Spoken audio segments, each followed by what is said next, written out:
What's up, guys? Episode 16 of Testify Tuesday with Kanesha, where we talk about life tributes and how you are able to overcome it.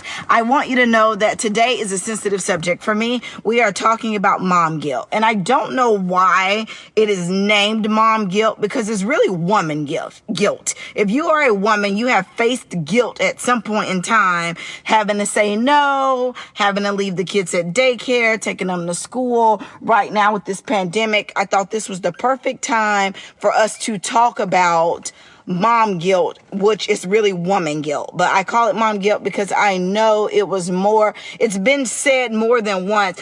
To me, especially in the field of work that I'm in, I feel guilty about going to work. I feel guilty about putting my child in daycare. So we're just going to talk about it to be about it today.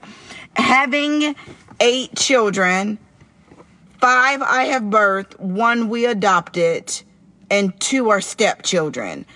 I have a lot of children, right? So I have to make sure that my time is spent with quality over quantity. I'm home daily with 2 2-year-olds. I have 3 that I drop off and pick up from school. So because of the 5 that I'm active with daily, day in, day out currently, I think I have a very different perspective of what mom guilt could look like. So my day starts at 6 a.m. I work out. That's my me time. That's what I do. I go all in. 6:30, I wake up kids. I'm cooking breakfast. I am changing Pampers, all the things, because we have to be out of the house by 7:45 so I can have the big 3 at school on time. Tuesday, Thursdays, my 2-year-olds go to a particular church. They go to what's called a Mother's Day Out program. They're there 9 to 2. I take Thursdays completely to me. So Tuesdays, I go on a date with my husband. Thursdays are for me. I go get my hair done, a facial, mammograms, pap smears, all the things that is self-care for Kanesha. I try to schedule those on Thursdays. Hanging out with my girlfriends, going to lunch with people, getting a massage, going harder in exercise. That's on Thursdays for me. And then outside of that, my big 3 are extremely busy. So like Tuesdays, if you catch me live on Testify Tuesday live podcast, you can find me over at facebook.com/lashes. Y'all, I record this live every Tuesday. Well, right now, Tuesdays are committed to my 6-year-old going to tumbling. So I do Testify Tuesday in the car while he's at tumbling. Also, Monday, and I want you to kind of get a clearer vision. I am giving you advice about woman guilt from a woman perspective that's extremely busy. Monday, Tuesday, Wednesday, Thursday, Saturday, I either have football practice for one child or football practice for another, or like yesterday, Monday, October 24th, they overlap. They both had to be there at 6 o'clock. They both needed to be picked up at 7:30. I learned I cannot be all things to all people without filling my cup first. Tip number 1. I take baths every single day. I submerge myself in the water. The water wants nothing from me. I want nothing from the water. Sometimes I read. Other times I watch movies. Sometimes I'll listen to my audibles. I light my incense. I turn on my candles. I light my candles on. I lock myself in that bathroom. No one can bother me. So that's tip 1. To get rid of mom guilt, you first have to acknowledge that you are a woman first. 2, I don't know the proper word. I think it's anoxinize.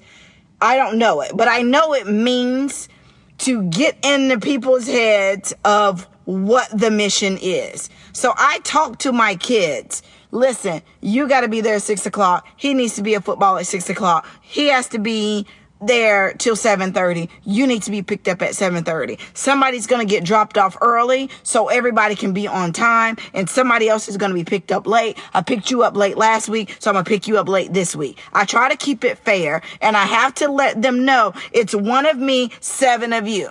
So tell your kids right off the bat, do not try to make it sound like you have to be Superwoman and that you have to be there for all things and all people. This happens often too with school parties, which now we're not experiencing this because we're in a pandemic. But now more than ever in the pandemic, you need to get your kids' mindsets right. If you are homeschooling and you have multiples and you're dealing with multiple age groups or multiple different learning disabilities, if you have twins, you need to let them know, I am with Jimmy right now. I will be with you in just a minute. I hear you. Like, I make eye contact, especially when they all come home from school, right? They all got a folder. They all need this paper signed. I got homework. I got this. I need this. I need this. Woohoo! Hold up. There's 3 of you, 1 of me. Here we go. He was talking to me first. I thought I heard you next. And if you were not last, I apologize for that. I own it. I'm not going to be perfect, and they know that. So I apologize. If you weren't last, I don't want to hear it. I'm telling you this is the best that I can do. And when you're giving your kids your best and you can tell them this is your best, it's completely fine. Kids are resilient. And as women or as parents, we have to realize that it's up in our minds more than it is in our children. I have never once heard an adult say, I could have been a little bit more successful if my mom just took me to Disney World one more time. I'd have been much further in life if my mom would have just let me go to Disneyland. I'd have been much more successful if my mom just took me to Hawaii. I have never heard that. But I can tell you, I've heard many times, had my dad took more time out for me, had my mom taught me this, had my mom did this, teaching me how to budget, teaching me how to properly clean a bathroom.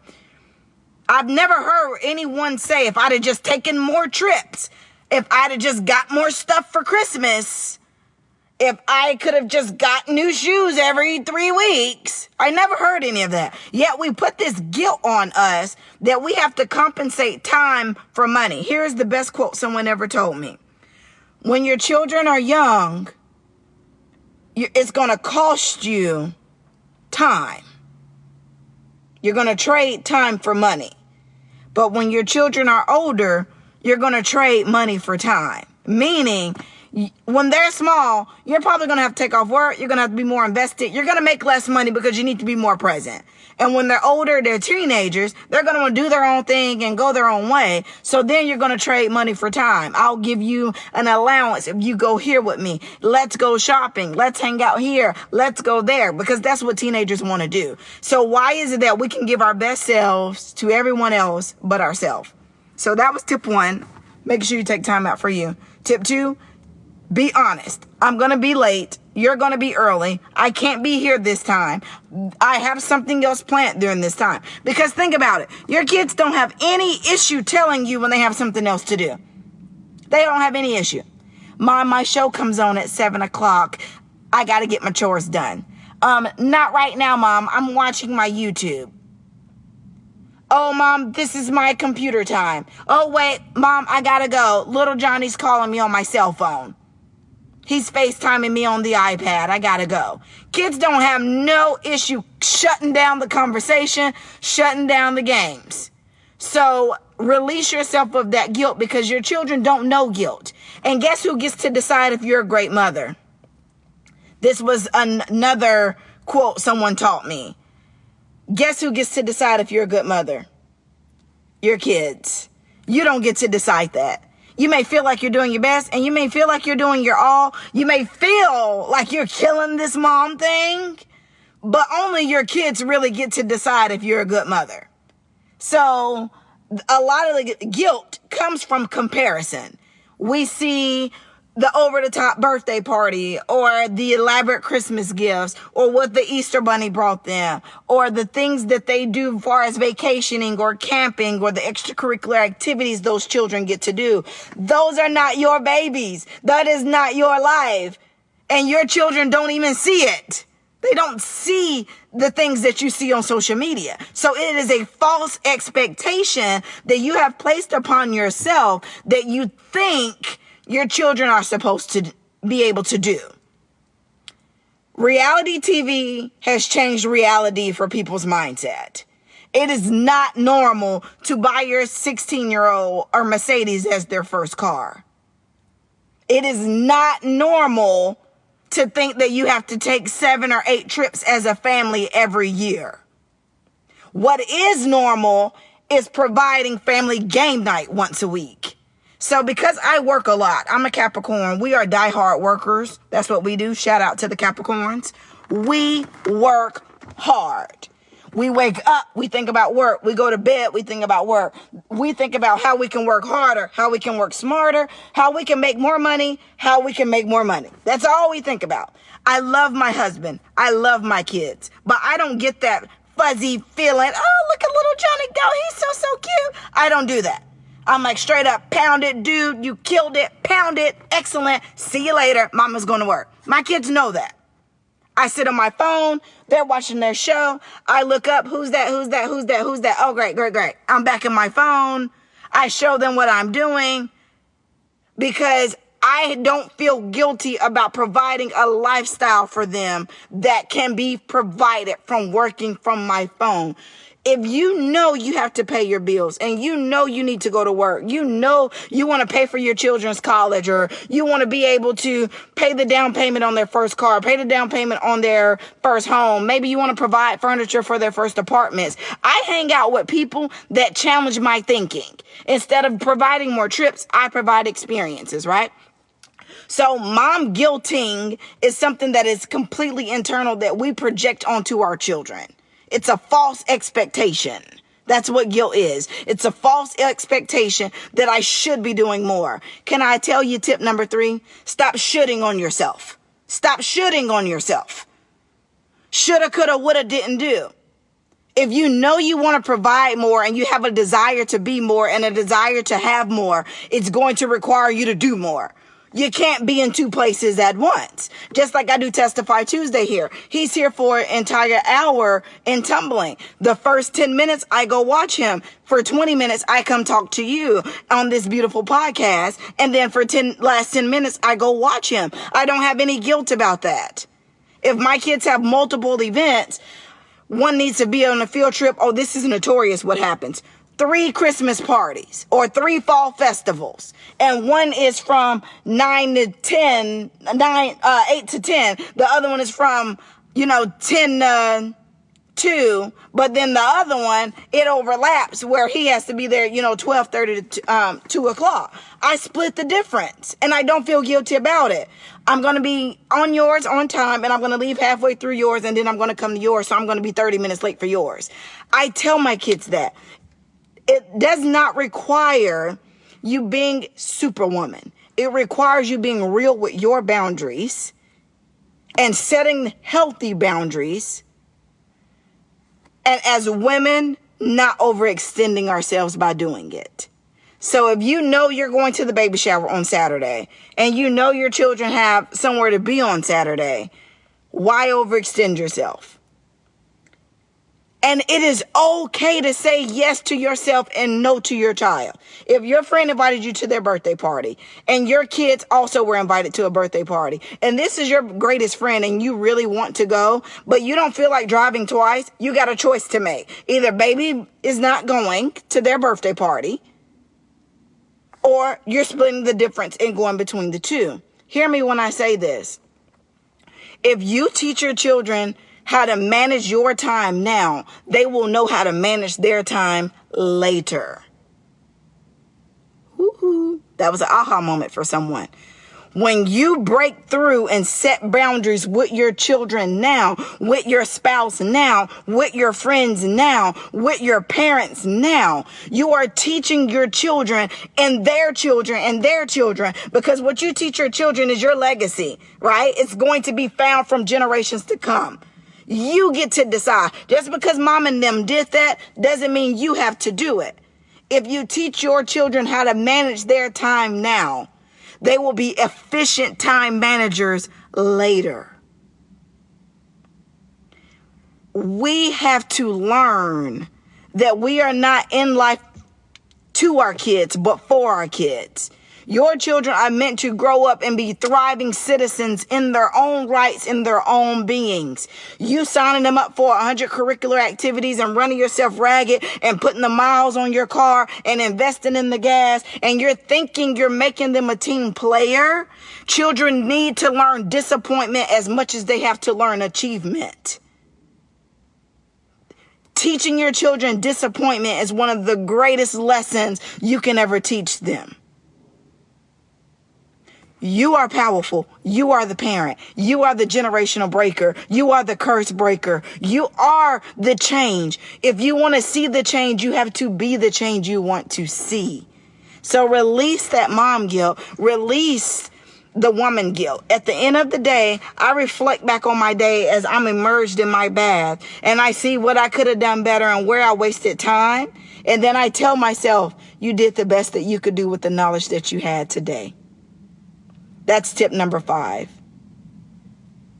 Be your biggest cheerleader. Love on yourself. Be your biggest critic. Because if you can learn how to be your biggest critic and your biggest cheerleader, you won't seek such validation from the people outside of you.